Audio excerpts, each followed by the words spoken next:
Have you ever wondered why some women, no longer young, without ostentation or chasing societal standards, possess a magnetic allure that makes it impossible to look away?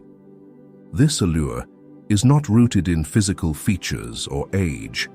It isn't crafted by layers of makeup or fashionable dresses. This magnetism stems from a profound psychological transformation, which Carl Jung called the process of individuation, where a person becomes their true self by unifying the fragmented parts of their soul. And it is within this journey that a woman's allure begins to emerge, deeper, truer, and utterly irresistible. So, what are the habits that make a woman irresistible? Not because of youth, but because of psychological maturity. In this video, you'll discover 6 profound habits that transform a mature woman into a living magnetic field. As always, I have a small challenge for you. Watch the video until the end if you're truly serious about your growth journey. Leave a comment saying, "I accept the challenge," or simply, "Challenge accepted," to join us as we dive into the first part of today's video. Number 1. Habit 1. The energy of confidence. You could wear an expensive dress, elegant high heels, or even possess features society deems perfect, but if you enter a room with uncertain eyes, timid steps, and anxious energy, it all crumbles in an instant. True allure doesn't begin with appearance, but with the energy you radiate, an energy that cannot be adorned, borrowed, or faked. Carl Jung once said, "People don't have ideas. Ideas have people." A woman lacking confidence isn't inferior, but is held back by unilluminated parts of her unconscious.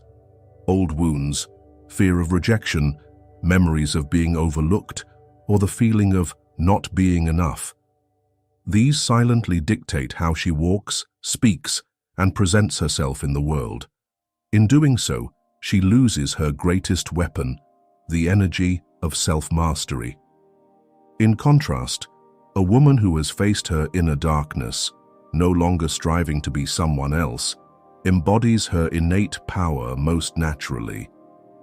When she sits with her shadows and stops running from them, she is no longer their victim. She becomes their master. Picture an ancient tree in a vast field. It bears no vibrant flowers, emits no glow. Yet as you pass by, you pause because of its invisible gravity. Its canopy stretches wide, embracing the space like outstretched arms. Its trunk stands solemn, a witness to time. You can't help but feel its steadfast vitality, as if the earth and sky around it slow their breath. That is a presence with weight. Like a silent magnet, it draws every gaze toward it. A confident woman enters a room in the same way. No elaborate makeup, no flashy colors needed. Her upright posture, steady steps, and calm yet piercing gaze are the essence that shifts the room's energy. That is a presence no dress can create. Interestingly, studies on body language and attraction reveal that confident individuals emit a stable, powerful vibrational frequency. This makes them more noticeable, listened to, and remembered because of their invisible electromagnetic pull. From Jung's perspective, this woman has entered a crucial phase of individuation, the process of reclaiming her authentic self, shedding the societal masks imposed since childhood. Be sweet, be obedient, be loved.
themselves down with remarks that seem harmless, but are, in reality, subtle cuts to their self-esteem.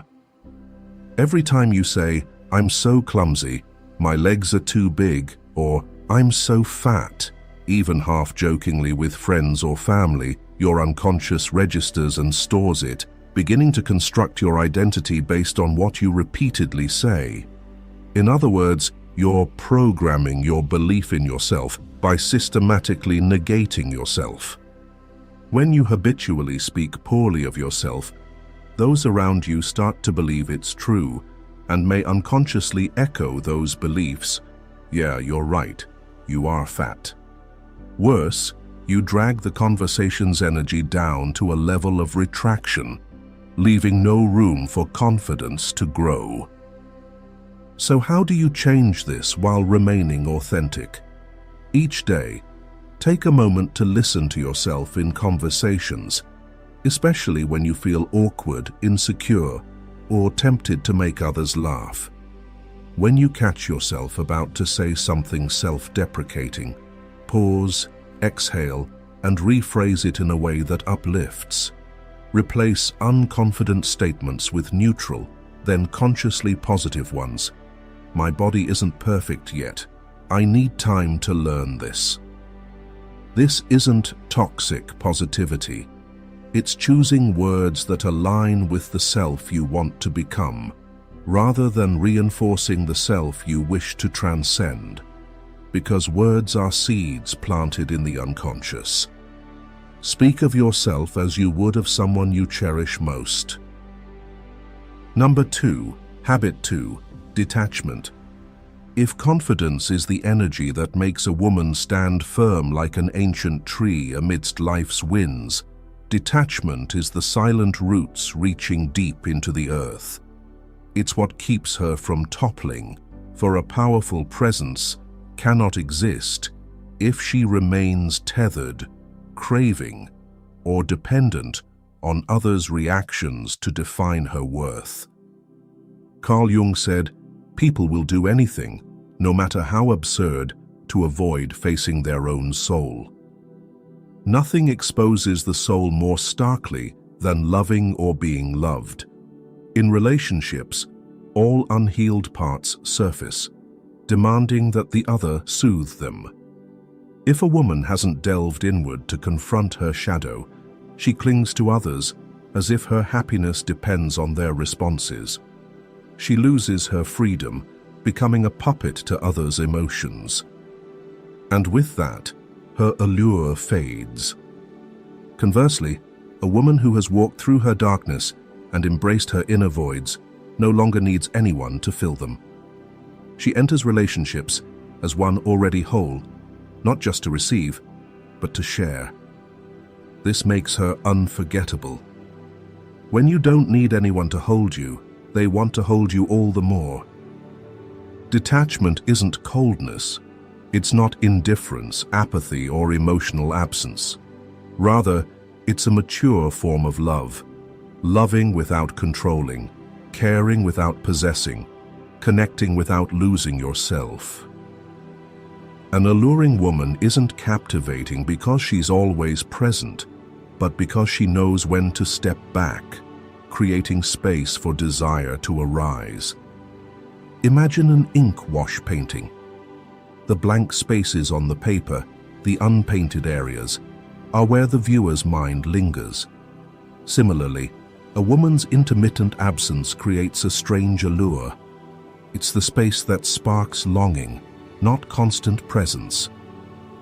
Psychologically, this is a familiar effect. The human mind craves what it cannot fully grasp. When someone is always available, instantly responding to messages or saying yes to keep another close, they inadvertently diminish their emotional value. What's easily attained is often undervalued.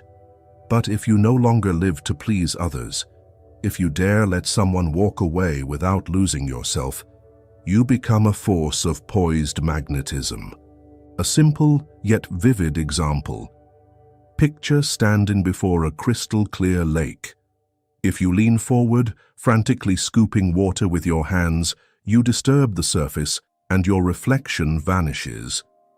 But if you stand still, letting the water settle, your image appears clearly. Attraction works similarly. The more you try to grasp it, the more it slips away. But when you hold your inner core steady and let others approach, they don't just see you. They see a profound reflection of themselves in you. That's where true connection begins. Jung called this the paradox of the shadow. When you stop chasing light, the darkness reveals your true essence. Detachment is a courageous step, daring to leave the door open, not forcing anyone to stay, not clinging, and not shrinking in fear of abandonment. You trust that if someone resonates with your frequency, they'll find you without you chasing them. A woman once ruled by fear might think, if I don't take the lead, he'll forget me. But a woman who knows her worth smiles and thinks, if I must constantly act to keep someone, I'm nurturing an illusion, not a true bond. In that deliberate step back, she preserves both her value and her allure. If you've ever stood at that crossroads between yearning to be loved and the exhaustion of maintaining love at all costs, share your story with us. Don't hesitate to leave a comment, as your story might be a beacon for someone else lost in similar shadows. So, how do you truly embrace detachment, not as a cold facade, but as an anchored inner peace that needs no control? Here are practical practices to begin building the root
self within connections, then style is how you present that self to the world without uttering a word.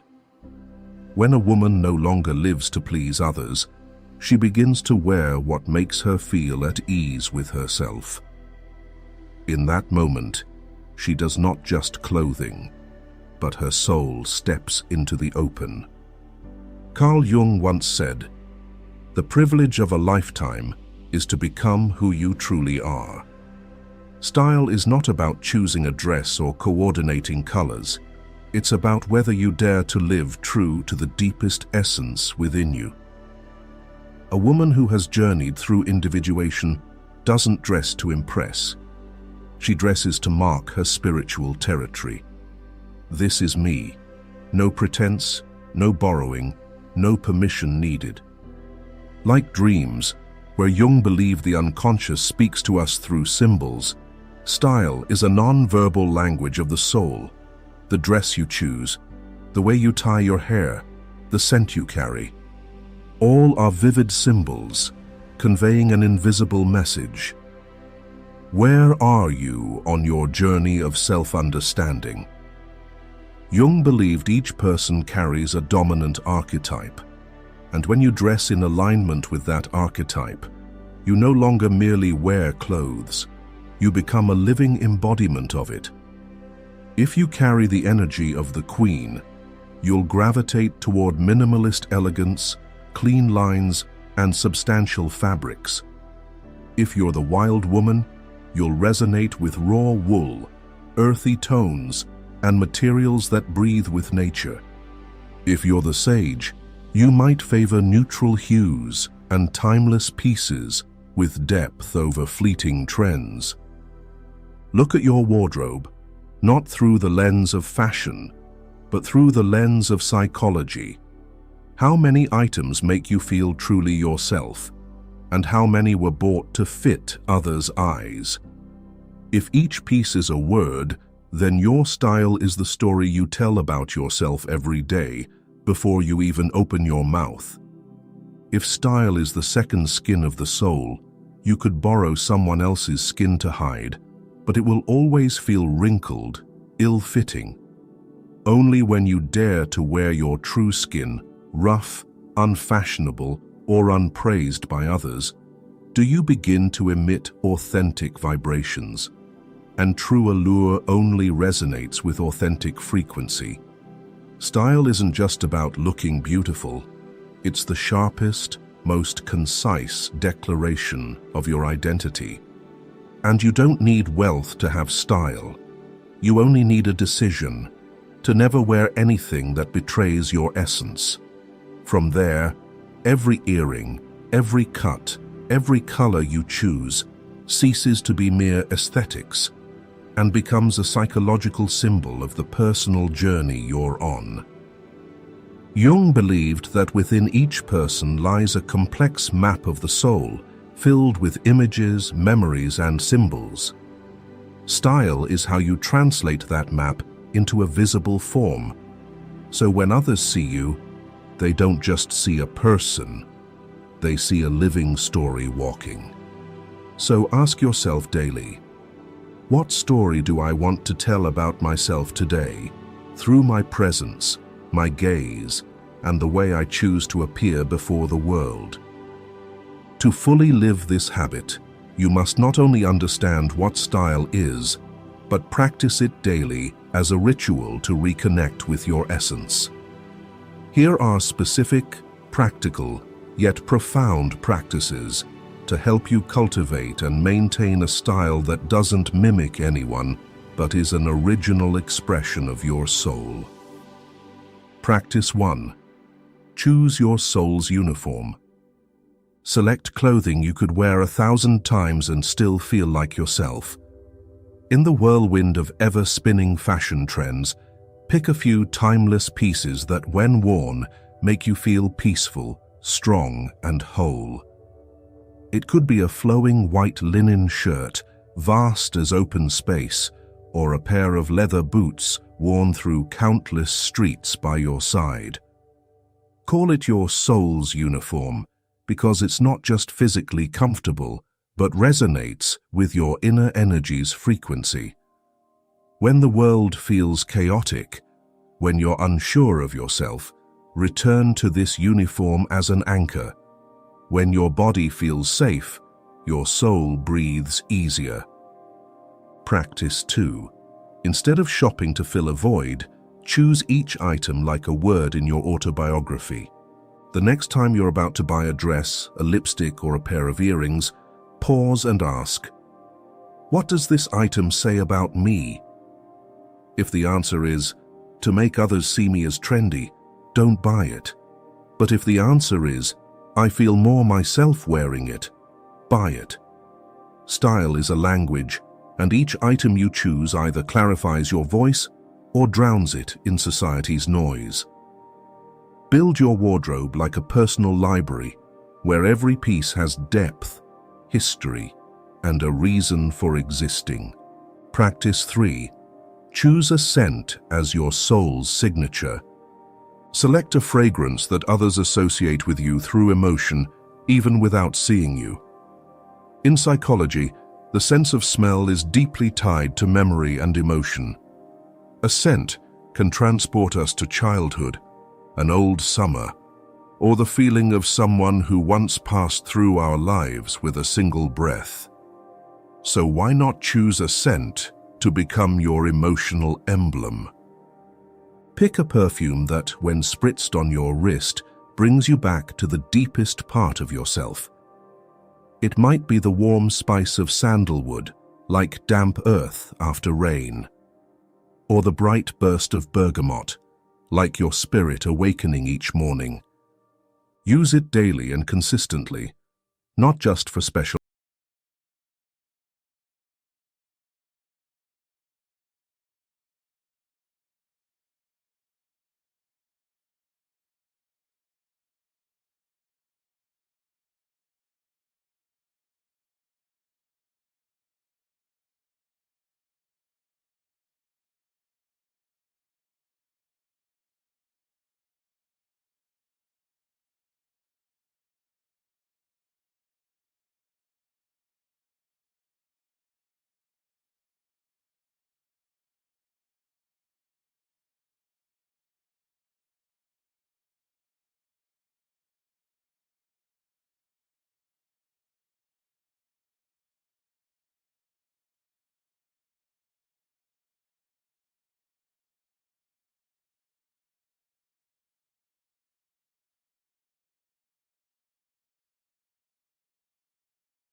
lack capability, but because they've betrayed their natural biological and spiritual rhythm.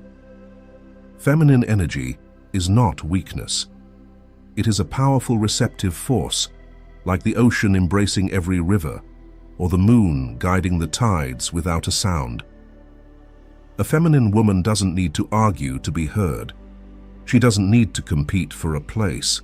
She attracts, not through effort, but through letting go at the right moment. From a psychological perspective, feminine energy aligns with the parasympathetic state, the nervous system's mode of rest and restoration. It soothes, heals, and connects. A woman in this energy makes others feel safe, softened, and open. While masculine energy pushes outward to conquer, feminine energy pulls inward to attract. When a woman truly steps into this energy, she doesn't need to rush to lead. The world adjusts its pace to follow her. Imagine a lotus flower in a still lake. It doesn't move. It doesn't beckon. Yet dragonflies, sunlight, and breezes are drawn to it naturally. Because it doesn't try to be anything else. It blooms, and the world responds. A woman who follows our channel once shared. She used to take charge in every relationship, planning outings, steering emotions, even teaching her partner how to love her. She thought proactivity was a strength. But after several dates, the pattern repeated. Her partners grew distant, indifferent, always withdrawing with the same excuse. "I feel suffocated." She realized she wasn't giving others a chance to show up, to give. By controlling to avoid hurt, she inadvertently stifled the natural drive of connection, voluntariness, anticipation, and the space for longing. Carl Jung said psychological growth is the reconciliation of opposites within, light and shadow, reason and emotion, masculine and feminine. A woman is only truly captivating when she doesn't reject her anima, but learns to live in harmony with it. No one is drawn to a perfectly functioning machine, but everyone is captivated by a vibrant human, full of contradictions, yet unified within themselves. So, how do you nurture feminine energy? First practice. Nurture your body as a living temple, not to meet a standard, but to return to yourself. Your body is the first and final physical expression of feminine energy. Yet instead of love, many women learn to judge their bodies. Each time you don't just hurt yourself, you close the door to your sacred feminine anima. Change this, not through force, but through loving rituals. Each morning, begin with a slow gesture. Brush your hair, apply nourishing oil, and gently touch your wrists, as if comforting the child within you. When bathing, use warm water, dry with a soft towel, and feel your skin as a map of memories worthy of care. When choosing food, don't ask, "What's low calorie?" but, "What makes me feel more fully alive?" No lavish spa is needed. Just pause long enough to see your body as the lifelong partner that never leaves you. When your body is touched with tenderness, it begins to breathe, stand, and exist differently. A woman who cares for her body, not for standards, but because she knows she's worthy, forces the world to reconsider how it treats itself. Second practice. Learn to slow down. Femininity cannot thrive in haste. Listen to your body more than deadlines. Allow yourself to be vulnerable, to cry if needed, to say no if tired, to embrace if you feel longing. Practice walking a few steps slower. Lower your shoulders. Soften your gaze. Speak in a lower, slower tone. Do things that are inefficient but soulful. Paint, arrange flowers, sit silently in the afternoon sun. Remember, your worth isn't in productivity, but in the life you carry within you. Feminine energy is a current. The more you resist, the more it depletes. The more you nurture, the fuller it becomes. A woman who returns to this energy not only becomes magnetic, but also an invisible source of nourishment for everything she touches. Have you ever practiced any of these? Share a moment, however small, when you felt truly reconnected with yourself. Number 5. Habit 5. Evocative communication. When a woman reconnects with her feminine energy, gentle yet not weak, quiet yet vibrant, even the way she speaks, listens and leaves, pauses between words becomes a magnetic force that compels others to linger. In that presence, words cease to be mere tools and become a gateway to her soul. Carl Jung once said, "The meeting of two personalities is like the contact of two chemical substances. If there is any reaction, both are transformed." A true conversation is not just an exchange of information. It is a delicate touch of two inner worlds, where, if authentic and open enough, both individuals emerge changed. An alluring woman doesn't speak excessively. She speaks sparingly, but her words strike the precise emotional chord the other person hasn't yet named. Like two streams, one clear, one murky, quietly merging in a glass, without a sound. She is the glass, simply present, holding space for the flow to be safe. She doesn't try to dominate the dialogue. She doesn't talk endlessly.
effortlessly.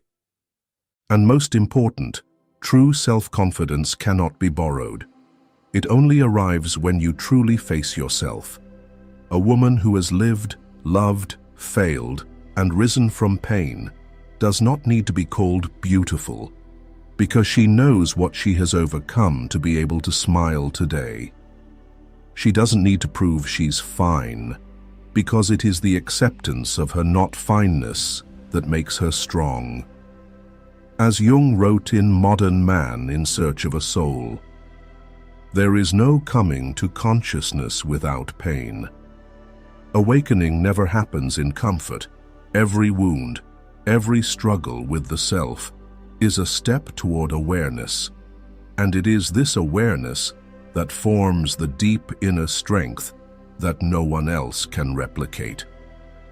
A concrete example is Eleanor Roosevelt, former First Lady of the United States, once mocked as unattractive, yet one of the most powerful and captivating figures in global politics. She famously said, "No one can make you feel inferior without your consent. No one can make you feel small unless you agree." That is the essence of inner confidence, determining your own value. A mature woman does not hand others the mirror to define her. Carl Jung never spoke of attraction on the surface. He went straight to the soul. To Jung, a person becomes real and spiritually grounded only after reconciling with their entire self, both light and shadow. When a woman embraces her imperfection, she simultaneously enters her most radiant phase. She no longer needs to perform, and therefore she shines. When you stand fully in your being, not apologizing for your presence, not justifying your choices, not waiting for permission to live, you become an irreplaceable woman. Not because someone labeled you so, but because you have truly seen yourself. Belief in oneself is not the starting point. It is the result of a journey. And on that journey, no one walks beside you longer than you do. So learn to trust yourself, not in words, but in every step you take, every choice you make, and every moment you dare to live in alignment with your inner truth. Number 2, non-attachment, the art of letting things come and go. Once you pass through the first doorway, a deep belief in yourself, you begin to see another profound truth. Nothing in life stays if you cling to it. This may seem paradoxical, but it's the very principle of authentic connection. The more a woman matures, the more she understands that her allure isn't rooted in control, but in the ability to let go gently while holding firmly to her own worth. She doesn't keep others close by binding them. She creates a space so free that no one wants to leave. Carl Jung once wrote in The Relations Between the Ego and the Unconscious, "The greatest and most important problems of life are all fundamentally insoluble. They can never be solved, but only outgrown." Many people believe that to keep love or relationships, they must solve problems, must do something to avoid losing them. But the deeply self-aware woman operates by a different logic. She understands that letting go isn't defeat, but a sign of inner growth. When you stop trying to control outcomes, you open the door to truly living in the present. In the process of individuation, Jung described how the ego constantly tries to control, possess, and mold everything to its will. But true freedom comes only when the ego yields to something deeper, the self. A woman who has lived through the phase of pleasing others, of holding tight to what she fears losing, eventually realizes this. She does not need to possess anyone to feel complete. When she stops seeking security from others, she finds it within herself. I once knew a woman named Lan, a middle school literature teacher in a quiet suburb. No one would call her remarkable or visually attractive by conventional standards. But every time she walked into the faculty room, the atmosphere softened. She dressed simply, long skirts, her hair neatly pinned, a gentle smile, and she listened in a way that made the world seem to slow down. She had lived alone for over 10 years after an unfulfilled marriage, no children, no drama. But I never once heard her complain or pity herself. She loved growing flowers, reading in the afternoons by the window. Once, I asked her, "Don't you ever feel lonely?" She just smiled and replied, "I don't need someone next to me to feel full. I just need to be at peace with myself." That isn't loneliness. That is freedom. Freedom from expectations. Freedom from needing others to be present to validate your worth. Freedom from the belief that you must have someone to feel whole. And it is this peace, something you can't buy or fake, that gives Ms. Lan an aura people can't quite explain. There's something about her that's so magnetic, even though she doesn't try at all. Letting go isn't coldness or indifference. It is a powerful stance. I love you, but I don't need to own you to feel valuable. I connect, but I don't depend. I open up, but I don't lose myself. It's the invisible line between free love and disguised dependence. A woman who has learned this will never ask, "What did I do wrong that he left?" Because she knows a free soul does not hold others through fear.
Ever struggled because you feared losing someone else? You are not alone. But trust me, true magnetism begins the moment you stop needing to hold on to anyone and start holding on to yourself. So what have you been through that taught you how to let go? What do you think is the hardest part about releasing attachment and living freely in connection? Share with me in the comments. I'm here to listen. Number 3. Expressing identity through lifestyle and authentic image, the true persona. Once a woman stands firmly in her self-belief and has mastered the art of letting go, she steps into a higher stage in the journey of individuation, the expression of her inner being through her outer image. This is no longer about dressing well or speaking charmingly. It becomes a spiritual act where a woman wears her truth. In her, every gesture, every glance, every presence is a reflection of a refined inner world, not flashy, not contrived, but deeply magnetic. This is when the persona becomes a symbol, not a mask. Carl Jung described the persona, the social identity, as a kind of mask designed on the one hand to make a definite impression upon others, and on the other to conceal the true nature of the individual, the relations between the ego and the unconscious. But when a woman has matured through her inner journey, she no longer uses the persona to hide. She uses it to reveal. Her style doesn't come from fashion magazines.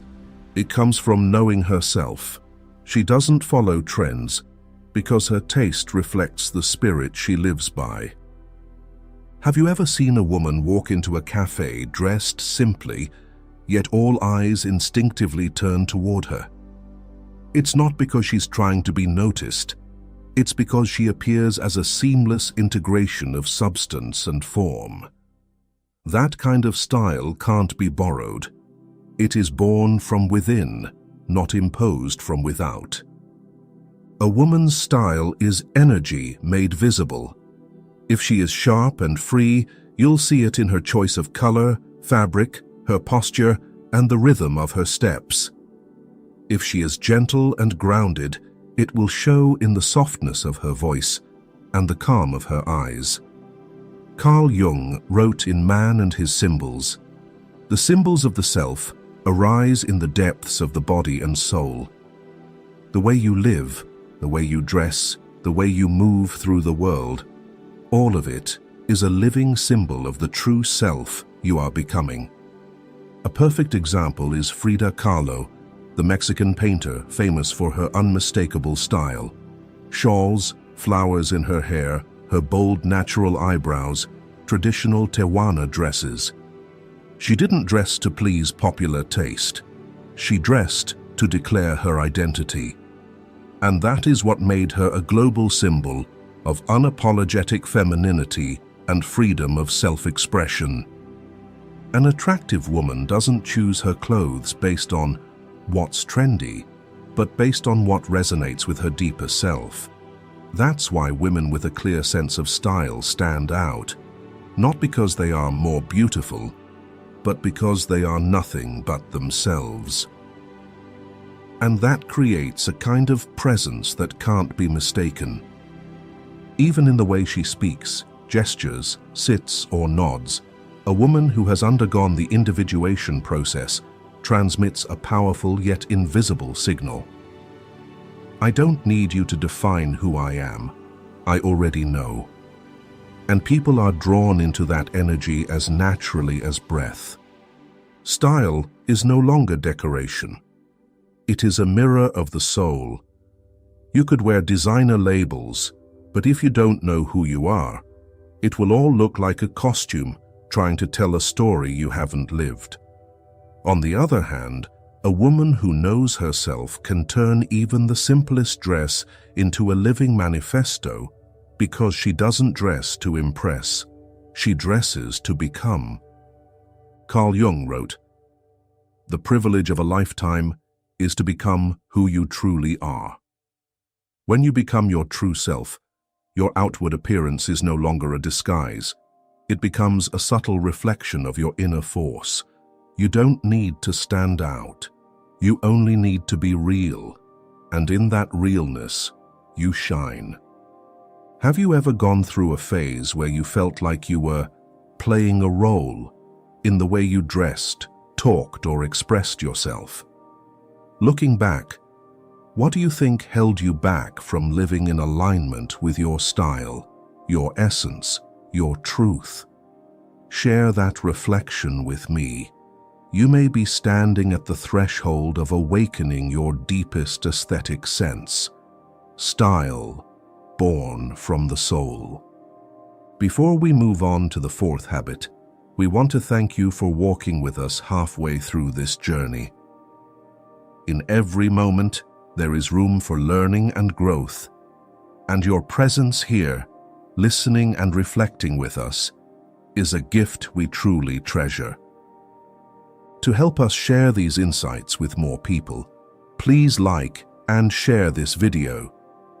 Every share is a small act with deep meaning, just like the timeless lessons Carl Jung left behind. And don't forget, the fourth habit is waiting for you in the next part. Let's keep discovering together. Once again, thank you for being here. Number 4. Radiant feminine energy, the power to receive, the power to be present. When a woman knows who she is and no longer chases after external validation, she doesn't merely show up, she is present. No gimmicks, no noise. She moves through the world like a flower that doesn't try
simple baskets of blooms, daisies, dahlias, gladiolus.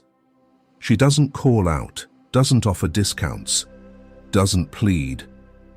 Yet somehow, people prefer to buy from her.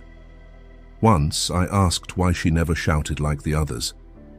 She smiled and said, "I let them come when they need. My flowers, the right ones, will choose them." A soft reply, but full of wisdom. She doesn't push, she opens. Doesn't compete, she trusts. Her presence is living proof. True feminine energy doesn't seek, it attracts. Doesn't control, it radiates. And the kind of allure it creates isn't fleeting. It's a quiet bond that makes people want to return. She's the kind of woman men can't explain why they remember. Feel lighter beside. Feel peace with, even in silence. Because she doesn't try to impress, she simply allows herself to be. In today's world, where women are increasingly encouraged to be strong, many mistakenly believe they must be like men to be respected, speak louder, take control, fight for position. But feminine energy doesn't function that way. True femininity doesn't try to dominate situations. It trusts in the power of presence and listening. Think back to the last time you felt safe around a woman, not because she solved your problems, but because her presence made you feel like you didn't need defenses. That's a kind of energy everyone longs for, but only women who have learned to reconnect with their inner anima can project. She doesn't do everything to be chosen. She chooses herself first. And for that reason, others see her as irreplaceable. Let's be clear, femininity is not fragility. It's the ability to feel deeply without being pulled into chaos. It's the ability to love without turning love into a transaction. It's softness so complete it doesn't need walls, because the inner self is already a fortress. If you've ever felt exhausted from having to stay strong, to initiate everything, to control every part of a relationship or job, maybe you've simply lost touch with this feminine energy. But it never left you. It's only waiting for you to return, to touch it again, and to live in harmony with it. Number 5. Speaking through depth, not just words. When a woman has learned to be present through energy instead of force, she begins to understand that true allure doesn't lie in what is said, but in the silence between the words. She doesn't communicate to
where truth can reveal itself on its own.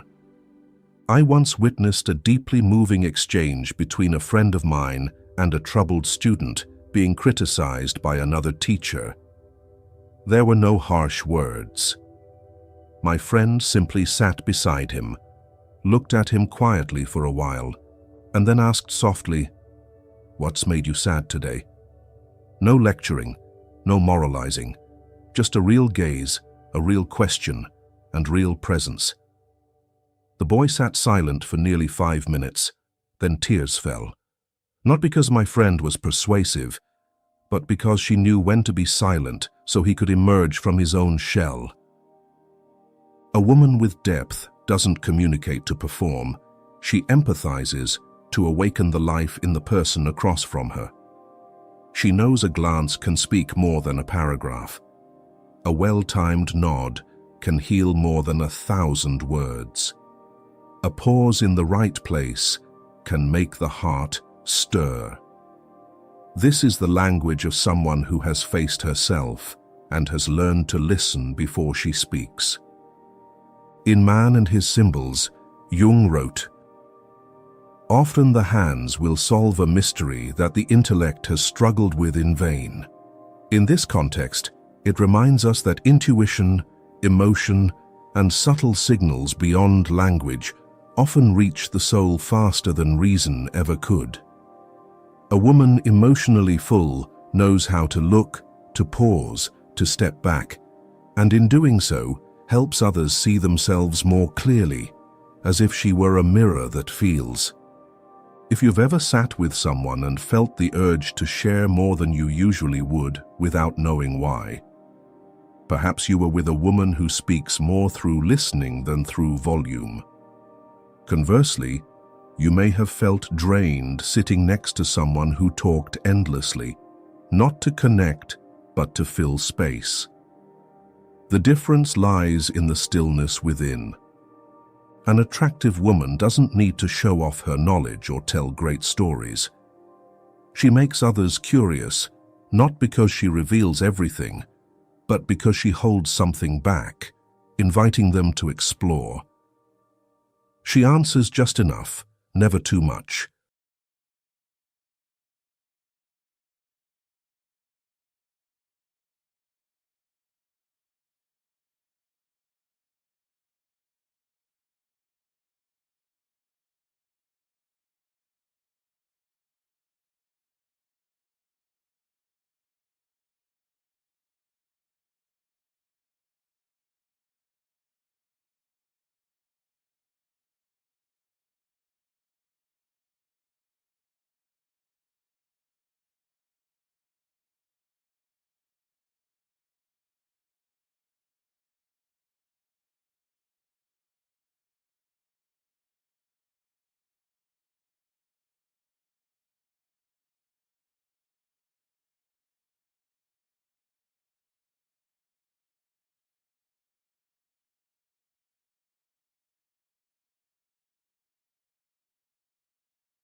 awakening truly begins.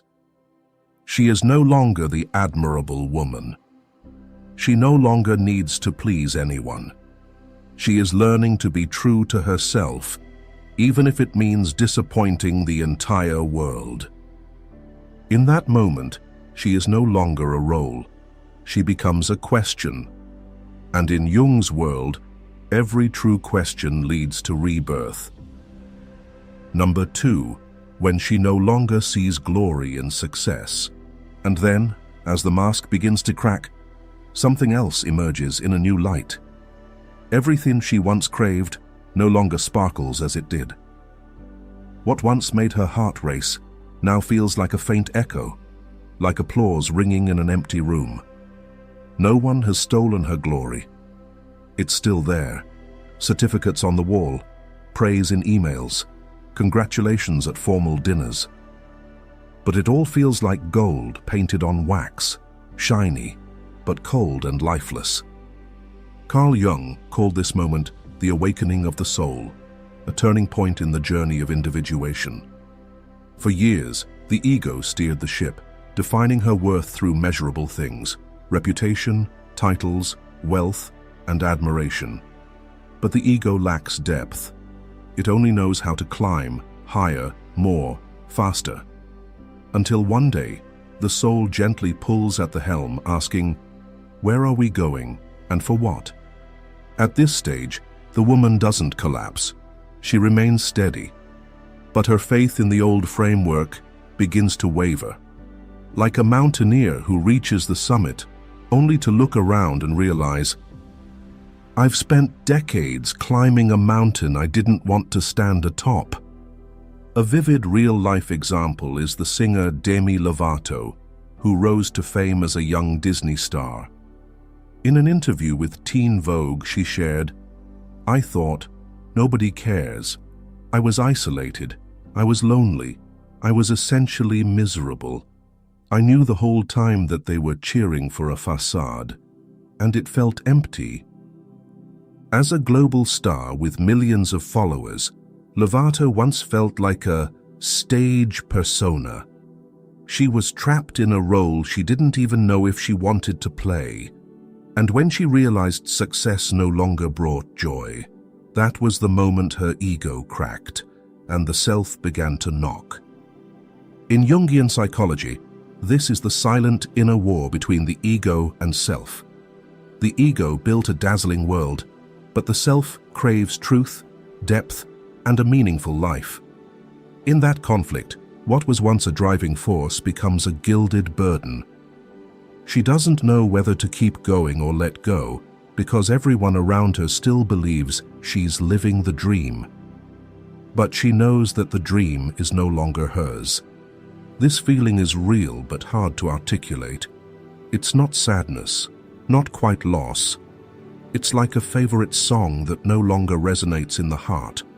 Though the melody remains perfect, a void begins to form. But that void doesn't come to destroy. It comes to open a new door. Have you ever experienced such a moment? When everything on the outside is still polished, but inside, you no longer feel like you're living your own story? When the light no longer warms and the applause rings out, but touches nothing in your heart? Jung called this the desert of the soul, an empty land where old patterns dissolve. The woman must face the emptiness beyond success, a crisis no one taught her to navigate, because no one believes a successful person could be lost. But it's in that emptiness that something sacred begins to take root. She starts to distinguish between achievement and meaning, between doing well and living truly, between the woman the world admires and the woman her soul is quietly calling forth. And this is no step backward. This is when the old consciousness dissolves to make way for a new one, like a potter smashing a beautiful vase to shape the true form the clay was meant to become. Not because the old vase wasn't beautiful enough, but because it was never truly hers. From here, the woman begins to understand. True light never dazzles. It glows quietly, gently, burning from within, no stage required. She stops measuring her life by applause. Instead, she begins to listen for what makes her heart still with awe, not with victory. What's crucial to note is this: no longer seeing glory in success doesn't mean losing direction. It's a sign she has reached the edge of a new level of awareness, where the ego is no longer the center, and life begins to revolve around what truly has soul. And perhaps this is when she truly begins to succeed, not in the eyes of others, but in the quiet, honest gaze of her own heart. Number 3, when she begins to face the shadow. But here's the thing: when the old glory fades, it doesn't leave a clear sky behind. It opens a dark expanse where everything she once avoided begins to take shape. And it's in the absence of applause, praise, or clear goals that she sees most clearly what she has spent her life dodging: the darkness within herself. Carl Jung called it the shadow, not evil, but the collection of all the parts we disown: suppressed anger, unacknowledged envy, fear of abandonment, the urge to control, the silent scream of being overlooked. The shadow doesn't vanish just because we pretend it's not there. On the contrary, the more it's suppressed, the more energy it gathers, waiting for the moment the mind cracks to surge forth like a dark tide. For a woman,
emotions forbidden because they weren't allowed.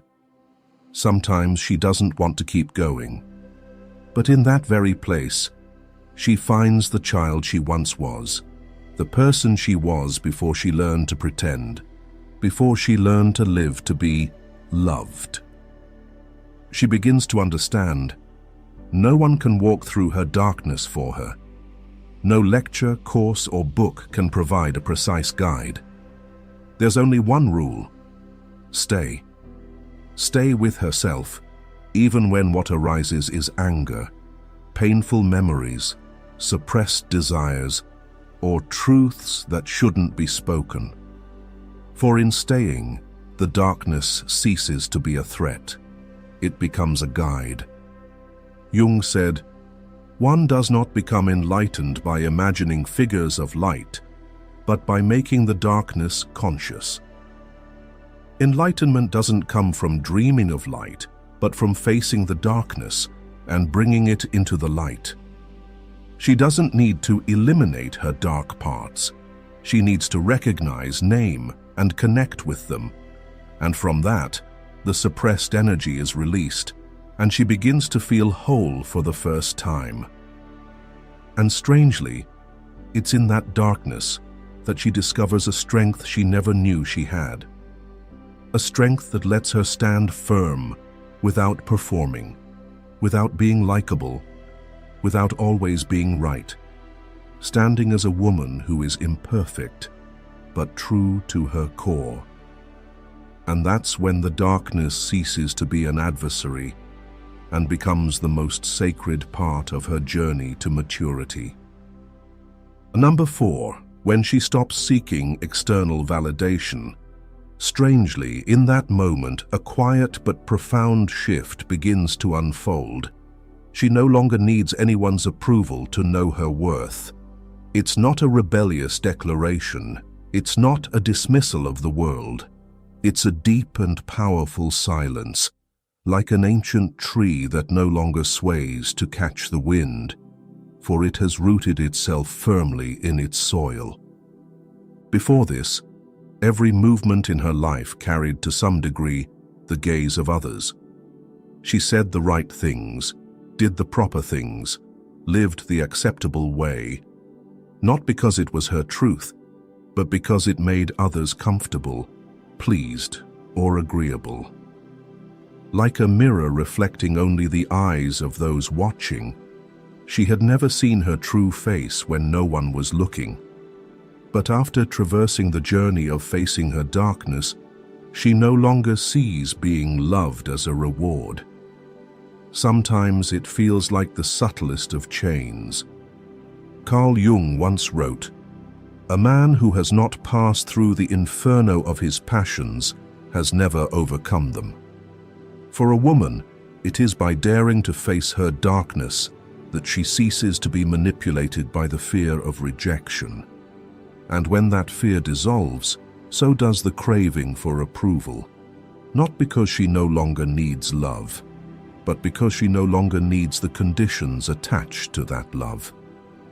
It's like a singer who once performed to win the audience's love, but one day begins to sing because the song demands to be sung, even if no one listens.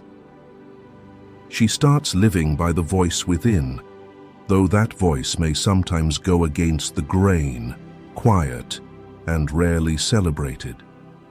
But it's in that moment that she knows she is truly living, no longer a puppet reflecting society's expectations. A vivid example of this is Oprah Winfrey, a woman who once grappled with the need for external validation to the point that she famously said, "So long as you're still worried about what others think of you, you are owned by them. Only when you require no approval from outside yourself can you own yourself." She spoke of a childhood marked by a lack of true love and emotional abuse, where every compliment, every round of applause from an audience became a temporary balm for her insecurity. At the height of her success, every milestone, every word of praise only deepened a more profound longing, the need to be loved, to feel she existed. Through this process, Oprah realized that trading her essence for approval was a subtle trap.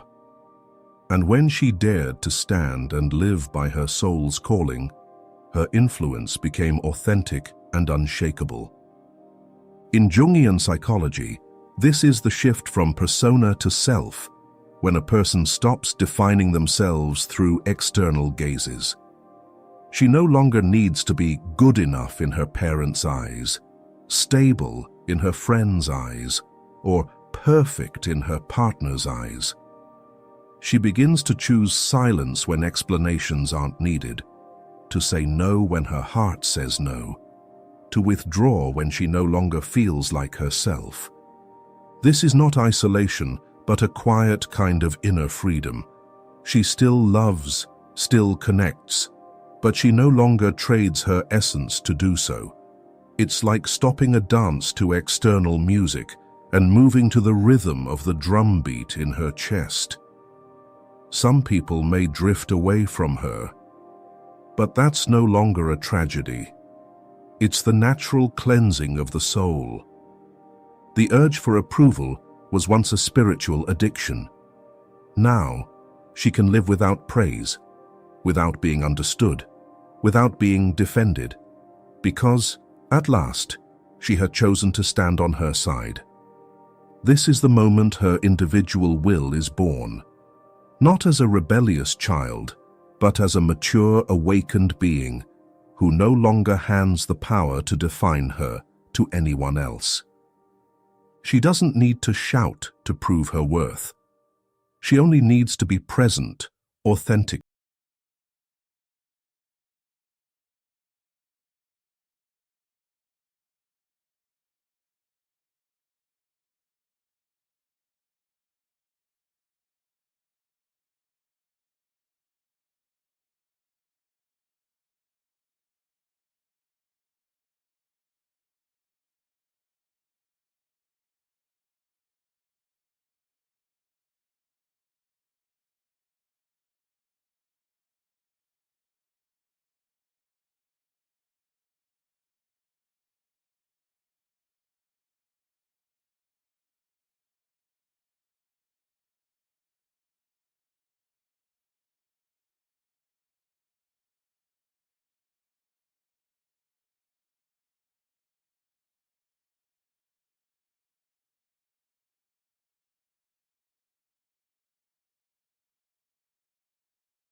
chaos, her lack of control. She knows she is becoming a mother, not only to her child, but to herself.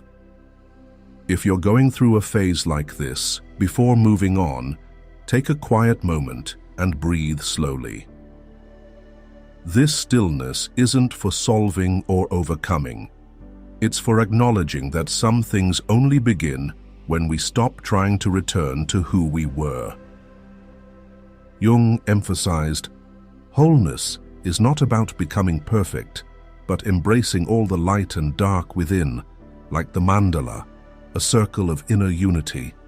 From here, she no longer acts to prove, lives to be forgiven, or strives to fit an image. Every step, every choice, every mistake is met with eyes of understanding, no longer splitting herself into good or bad.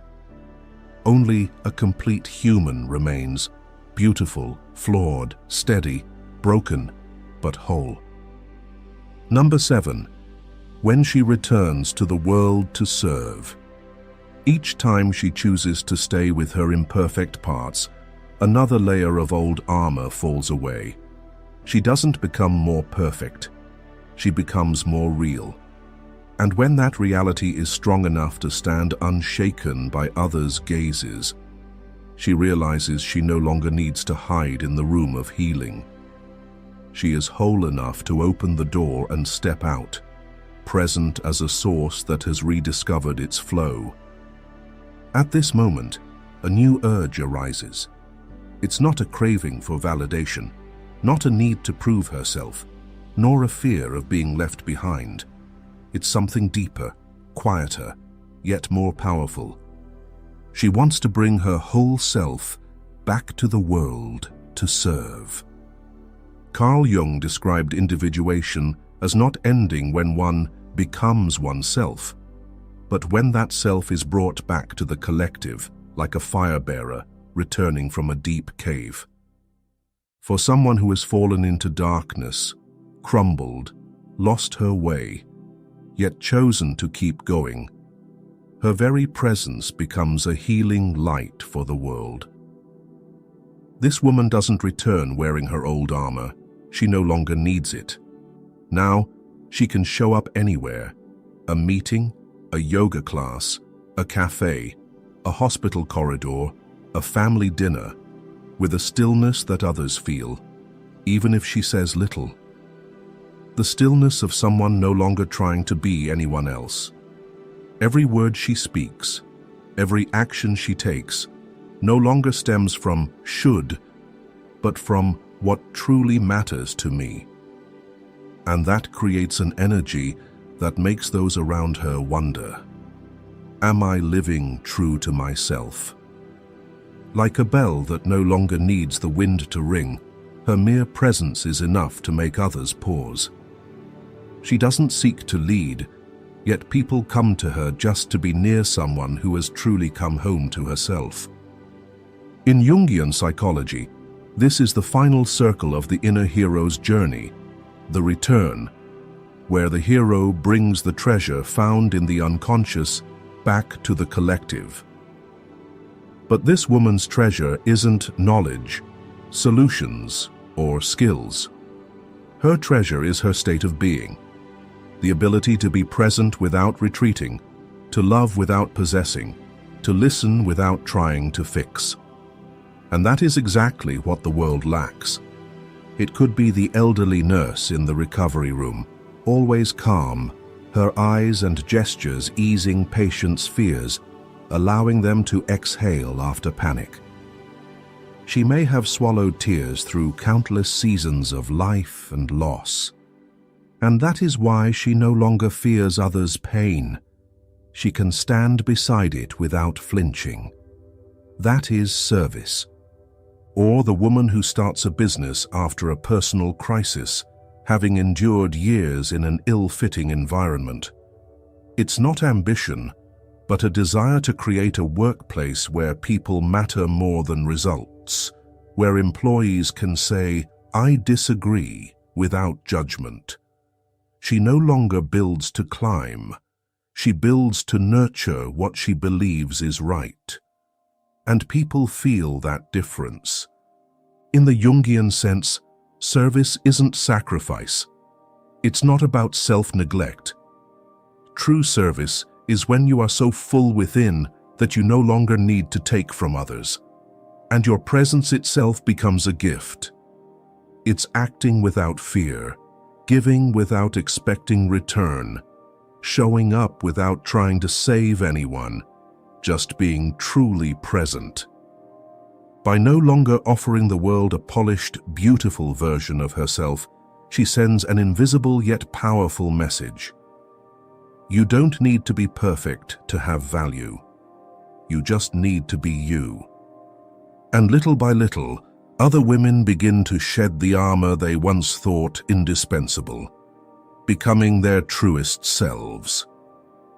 When this woman returns to the world, not with fanfare or banners, but with the quiet presence of a lake after the ice melts, something in the air shifts. She is no longer a blazing fire or a towering monument.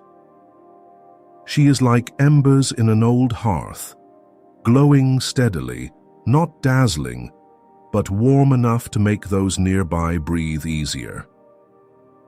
For the deepest gift a woman who has walked this inner journey can offer the world is not advice or experience, but the energy of living authentically.